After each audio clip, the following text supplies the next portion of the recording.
Marco è seduto in un bar. Davanti a lui una birra.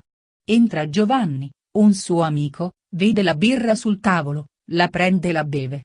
Marco inizia a piangere. Giovanni. Ma cosa c'è? Piangi per una birra? Guarda, è la peggior giornata della mia vita. Tutte le cose vanno in modo sbagliato. Ma cos'è successo? Stamattina, torno a casa dal terzo turno di lavoro e trovo mia moglie a letto con un altro. Verso mezzogiorno mi chiamano quelli della ditta per comunicarmi che sono stato licenziato. Nel frattempo mia moglie è scappata con il suo amante e ha svuotato il conto corrente. Sono rimasto praticamente senza soldi. Ho deciso di suicidarmi perché la vita non ha più senso. Ho preso una corda per impiccarmi, ma la corda si è spezzata. Ho tirato fuori la pistola e ho provato a spararmi in bocca, ma la pistola si è inceppata.